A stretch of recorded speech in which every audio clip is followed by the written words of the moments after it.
स्वागत है आपका अपने यूट्यूब चैनल में। आज हम डिस्कस करेंगे कि सीजे की तैयारी कैसे करें या किस तरीके से करें। मैं अपना एक्सपीरियंस शेयर करता हूँ और काफ़ी हद तक सही भी है, आप मतलब उसको फॉलो कर सकते हैं। लेकिन सबका अपना अपना अलग अलग तरीका होता है। अब मैं अपना तरीका बता रहा हूँ और काफ़ी जो है ना मतलब फास्ट रिजल्ट इससे मुझे मिला था, तो मैं वो शेयर करना चाहता हूँ। आप क्या करिए कि यूट्यूब से या कोर्स आप वो आपके ऊपर डिपेंड करता है, आपको फ्री करना है तो यूट्यूब से भी कंटेंट है। और आपको अगर कोर्स खरीदना है किसी का तो आप कोर्स भी ले सकते हैं, जिस टीचर का आपको समझ में आए। तो जब आप कोर्स खरीदें तो कोशिश करिए बीओडी खरीदें। अगर आप ग्रेजुएशन पास कर चुके हैं तो बीओडी लीजिए या यूट्यूब पे जाइए। अगर आप ग्रेजुएशन में अभी आप पास नहीं किए हुए हैं, आपके पास टाइम ज़्यादा है, तब आप लाइव कोर्स खरीदिए, क्योंकि उसमें टाइम ज़्यादा लगता है, क्योंकि वो क्लास होंगी, आप उस चीज़ को स्किप नहीं कर सकते। जब तक क्लास नहीं होगी तो आपका सिलेबस खत्म नहीं होगा।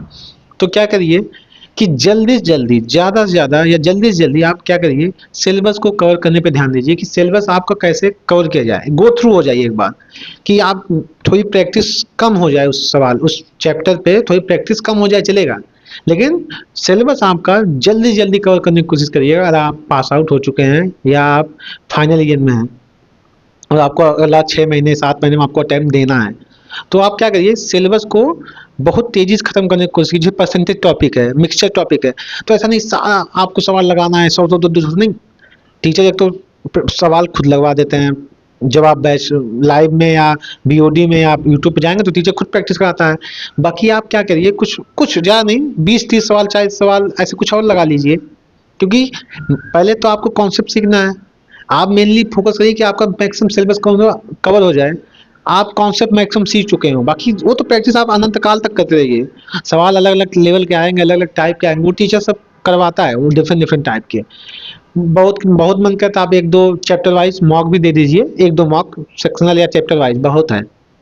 उसके बाद क्या करिए कि मैक्सिमम जैसे आपका सिलेबस खत्म हो गया, क्योंकि जब आप मॉक देते हो ना तो उसमें दिमाग में एक्सक्यूज बना रहता है, मेरा ये टॉपिक अभी छूटा हुआ है, अगर ये टॉपिक मैं कर लेता तो मेरा ये सवाल सही हो जाता। ऐसा नहीं होता है, वो टॉपिक कवर करने के बाद भी हो सकता है आप सवाल ना बने। तो आप अपना जो इवेल्युएशन है वो आप सही ढंग से नहीं कर पाते, क्योंकि आपका सिलेबस ही नहीं हुआ है। आप जैसे इंग्लिश, रीजनिंग और मैथ, ये सिलेबस आप खत्म कर सकते हैं। देखो जीएस तो अथाह है, उसमें आप ये नहीं कर सकते जीएस में तैयार है। जीएस में से कुछ दो चार टॉपिक आप खत्म कर सकते हैं, जैसे मॉडर्न हिस्ट्री, ये आपका होना चाहिए। पॉलिटी आपका होना चाहिए। फिर कुछ विशेष होते हैं जैसे डांस, थोड़ा इंस्ट्रूमेंट वाले होते हैं, ये सब फेमस सवाल हैं। बाकी थोड़ा बहुत करंट अफेयर, इससे भी आपका काम चल जाता है। तो जीएस तो आप समय के साथ धीरे धीरे करते रहिए। जीएस को मैं नहीं कहूँगा कि आप सिलेबस खत्म करेंगे, लेकिन इंग्लिश, रीजनिंग और मैथ इनको आप बहुत जल्दी खत्म कर सकते हैं। और एक बार जब सिलेबस खत्म हो जाए, आप कहें हाँ मैंने मैथ पूरा पढ़ लिया, हमने रीजनिंग पूरा पढ़ लिया, अपने इंग्लिश पूरा पढ़ लिया, अब मुझे केवल प्रैक्टिस की ज़रूरत है, तो आप क्या करिए 10-15 फुल मॉक दीजिए। नंबर मत देखिएगा, फुल मॉक दीजिएगा, केवल मॉक टाइम मैनेजमेंट के लिए देने के लिए। जब मॉक देंगे आप तो उसमें गलतियां होंगी, नंबर कम आएंगे, ज़्यादा आएंगे, हो सकता है आपके 90 नंबर आए।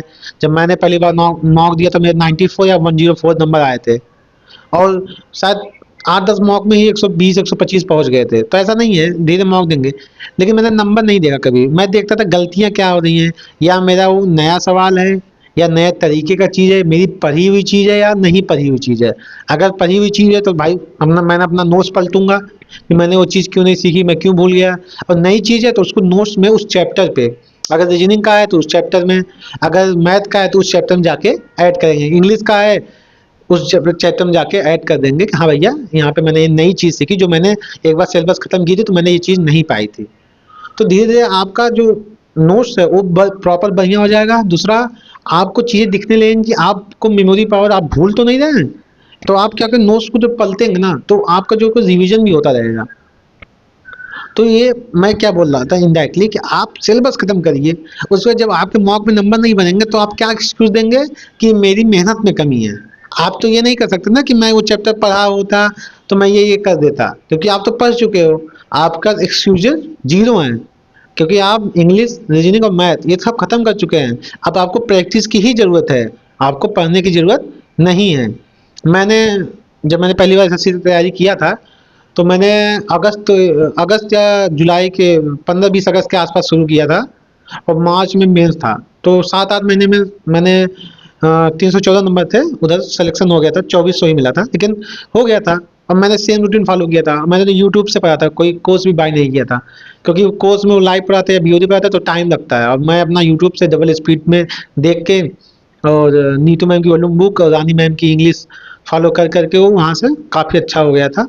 रीजनिंग तो मतलब पीयूष सर का भी थोड़ा बहुत देखा था, वरना ऐसे ही काम चल जाता है। नॉर्मली यूट्यूब पे आप डाल दीजिए clock chapter, calendar chapter, series chapter, वो आ जाते हैं। कोई पढ़ लो, कोई विशेष नहीं। आपको प्रैक्टिस करिए तो आपका खुद माइंड सेट है कि आप कितना बढ़िया डेवलप कर पाते हो। तो आप इस तरीके से फॉलो कर सकते कि पहले कोर्स को कंप्लीट करने पे फोकस कीजिए, ताकि आपका जो एक माइंड है वो उस चीज़ को क्या करे, जो एक हम बोलते हैं ना कि हमें एक एक कमियां ढूंढते हैं कि हम किसको एक्सक्यूज ठहरा सके। तो हम अपना एक्सक्यूज क्या ठहराते हैं कि सिलेबस खत्म नहीं हुआ है, सिलेबस खत्म नहीं हुआ है, इसलिए मेरे नंबर इतने आ रहे हैं, इसलिए मेरे नंबर इतने आ रहे हैं। नहीं, तो इसलिए पहले सिलेबस खत्म करो। कभी कभी सिलेबस खत्म होने के बाद भी आपके नंबर उतने ही आ रहे होते हैं जितने आपके सिलेबस खत्म होने से पहले भी आ रहे थे। ऐसा नहीं होता है, वो प्रैक्टिस से ही नंबर बढ़ेंगे। लेकिन आपका पहले सिलेबस खत्म करिए थोड़ा कम प्रैक्टिस से। जब आपके मैक्सिमम आपने पढ़ लिया, अब आप देखिए कि किस किस टॉपिक पे मुझे ज़्यादा प्रैक्टिस जरूरत है। हर सवाल को आपको प्रैक्टिस जरूरत नहीं है। आप देखेंगे परसेंटेज पे दो चार टाइप के सवाल हैं जिस पे आप हमेशा फंस रहे होंगे। मिक्सचर में आप फंस रहे होंगे, एवरेज में आप फंस रहे होंगे, इस सब में आप थोड़ा बहुत फंस रहे होंगे। तो आप क्या करेंगे, इन सब टाइप के सवाल ज़्यादा प्रैक्टिस करेंगे, बाकी को कम कर देंगे, मॉक देंगे। मॉक में जो सवाल फंसेगा उस टाइप के सवाल आप ज़्यादा प्रैक्टिस कीजिएगा। अब मॉक की वैल्यू आप बता रहा हूँ, 10-15 मॉक के बाद ही मॉक को असली मानिएगा कि ये है मेरा असली मॉक। 10-15 मॉक तक मॉक को असली मत माना करिए। मैंने यही किया था। और मैं आपको बताऊँ, मेरे मॉक में नंबर शायद एक, जब मैं पहली बार तैयारी कर रहा था तो शायद 150 155 शायद ही किसी मॉक में आए थे मेरे। मतलब शायद अगर पहले 100 मॉक दिए होंगे तो केवल 90 मॉक ऐसे होंगे जिसमें मेरे नंबर 130 135 140 130 35 40, दो चार मार्क होंगे 145 148, और शायद 155 148 वाले 150 वाले 10-5 मॉक ही होंगे। मतलब 80 मॉक मानिए कि 140 के रेंज में थे। और शुरू के 10-20 मॉक तो मैं 104 124 114 भी गए हैं, 94 भी गए हैं शायद। तो जाते हैं।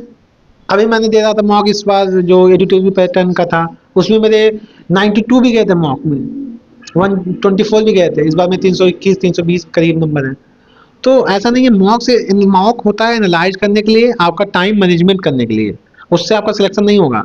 हो सकता है मॉक में 180 लाए लेकिन फाइनल में आप नहीं कर पाए, क्योंकि एग्जाम वाले दिन अच्छा होना चाहिए। आप वहाँ मॉक भी एनालाइज करने के लिए दे रहे हैं कि मेरा टाइम मैनेजमेंट अच्छा है, मेरे कुछ टॉपिक छूटे तो नहीं है। और डिफरेंट डिफरेंट प्लेटफॉर्म के मॉक जरूर दीजिएगा, क्योंकि हर टीचर अलग तरीके से सोचता है। वो जो मॉक बना रहा है टीचर या स्टूडेंट, वो अलग अलग तरीके से सोचता है। सबके सोचने का तरीका अलग। वहाँ पे क्या होता है, वेरिएशन आता है सवालों में। सोचो, सवालों की जो लैंग्वेज है, जो जो उसकी 4 सवाल 4-5 लाइन की जो लैंग्वेज है, वो अलग अलग टाइप से, सेम सवाल को डिफरेंट टाइप से भी पूछा जा सकता है।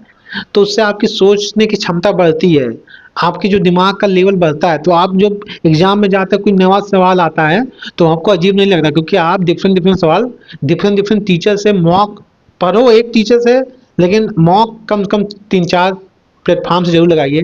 और सब लाइव मॉक फ्री दे रहे हैं, कोई टेंशन की बात है नहीं। आप टेक्स्ट बुक खरीद लीजिए, एक सिंपल सा मॉक, उससे आप प्रैक्टिस करिए प्रीवियस ईयर, और उसके लाइव मॉक प्रैक्टिस कीजिए, अच्छा खासा वो बढ़िया है। दूसरा, आप हॉलीवुड का लाइव दे सकते हैं, मन के तो आप खरीद भी लीजिए। टेस्ट रैंकिंग का आप लाइव दीजिए, मन के खरीद लीजिए। आरबी का लाइव दीजिए, मन के खरीद लीजिए। क्योंकि सब टीचर देखिए, आरबी के लोग बोलते हैं मॉक टफ, मॉक टफ क्यों है भाई? पूछ तो सब वही रहे ना, मैथ ही। आपके सिलेबस के बाहर का सवाल तो पूछ नहीं रहे हैं। सिलेबस के अंदर हो सकता है थोड़ा कैलकुलेशन ज़्यादा हो सकता है सवाल में थोड़ा सा लेंथ ज़्यादा हो, 4 लाइन की बजाय 6 लाइन 7 लाइन का हो, थोड़ा ज़्यादा कॉन्सेप्चुअल हो, लेकिन वो एग्जाम में पूछा जा सकता है। हो सकता है 20 सवाल में 3 सवाल ऐसे आ जाएं, आपके 3 सवाल से आपका सिलेक्शन रुक सकता है, फिर हो सकता है ना निकले। तो सवाल का लेवल नहीं जज करना आपकी, अरे आदमी टफ देता है, अरे ओली बोर्ड टफ देता है, अरे टेक्स्ट बुक तो ईजी देता है। नहीं, कि कोई ईजी नहीं है, कोई टफ नहीं है। नंबर आप मत आए, आप देखिएगा आपको कितने अलग सवाल मिले, जो आपके पढ़े हुए थे, जो नहीं हुए, या जो आपके नहीं पढ़े हुए थे। उससे आप अपना धीरे धीरे क्या करेंगे, बढ़िया नोट्स बना लेंगे। तो आप देखेंगे जब आप 50 मार्क्स 60 मार्क देंगे तो आपको रियलाइज होगा, हाँ मुझे अब सवाल अलग वाले नहीं मिल रहे हैं। आपको मैक्सिमम सवाल रिपीटेड मिल रहे हैं। मैक्सिमम 95% सवाल आपको रिपीटेड मिल रहे हैं। कभी हो सकता है हॉलीवुड में नया सवाल मिला हो, आरबी में मिल गया हो सकता है आगे चल के वही सवाल आरबी में मिला हो, हॉली में ना मिला हो, क्योंकि टीचर अलग अलग समय अलग अलग सोचता है। स्टूडेंट जो पेपर बनाते हैं, जो मॉक बनाते हैं, वो अलग अलग दिमाग से सोचते हैं। हो सकता है उससे दिमाग किसी और मूड में था तो अलग तरीके से सोचे। मॉक 4-5 प्लेटफॉर्म का, वो भी नहीं खरीद पा रहे हैं तो मत खरीदिए। आप ऑनली फ्री लाइव मॉक तो फ्री है सबका, आप फ्री वहां दे सकते हैं आराम से। आराम से आप देखिएगा, आप आराम दीजिएगा। एक मैंने जो बोला मेन, जो मैंने मोटिव था वीडियो बनाने का अपना एक्सपीरियंस की, जो मैंने सोचा था कि मैंने मॉक दिया, मेरे 94 आज, मैंने कहा यार अभी मैं पढ़ूंगा तो मेरे बहुत नंबर आएंगे। ऐसा नहीं था, मैंने पढ़ा उसके बाद 114, 104, 134, 124 यही आ रहे थे। तो मैंने तो बिना पढ़े भी दिया था, 94 आ गए थे। ऐसा नहीं, मतलब थोड़ा बहुत तो आप 11th 12th में पढ़े होंगे, इतना मतलब समय ज़्यादा लग जाता है, लेकिन सवाल तो आपको आ रहे होते हैं। तो जल्दी जल्दी सिलेबस कवर करिए। और जब सिलेबस कवर हो जाए फिर आप मॉक दीजिए, और 15-20 मॉक तक चिंता मत करिए। लाइव मॉक और प्रीवियस ईयर मॉक लगातार दीजिए, जितने मॉक दे पाए। एक बार सिलेबस खत्म होगा तो दिन में 2-2 मॉक, 3-3 मॉक दीजिए। पढ़ना कम होता है, फिर मॉक से ज़्यादा होता है। उससे आप अपनी चीज़ें रिवाइज करेंगे, अपनी कमियां निकालते रहेंगे, सीखते रहेंगे, आगे बढ़ते रहेंगे। तो बस आज के लिए इतना ही। अच्छा, और जो मैंने फॉलो किया था वो मैंने अपने सर यूट्यूब से, अपने सर यूट्यूब से रानी मैम, और रीजनिंग मैंने यूट्यूब से रैंडम किसी की भी देख लिए थे, ऐसा मैं पर्टिकुलर नहीं कहूँगा। और जीएस के लिए मैंने केजी जी के ट्रिक देखा था। एक बिहार में टीचर हैं, एडुटेरिया करके हैं, मैंने उनसे मॉडर्न पढ़ा था, और पॉलिटी भी उन्हीं से पढ़ी थी। मतलब उनसे वो थोड़ा पीसीएस लेवल पढ़ाते हैं, आप उसके बिना भी काम हो जाएगा, लेकिन मॉडर्न और पॉलिटी आपको अच्छे से आना चाहिए, क्योंकि इससे 3-4 सवाल बन जाते हैं। बाकी करंट देख लीजिए, डांस होता है, इंस्ट्रूमेंट होता है, ये सब कुछ फेमस टॉपिक हैं। लेक्स हो गए, रामसर साइट्स हो गए, ये सब फेमस टॉपिक्स हैं जिससे सवाल आते ही आते हैं।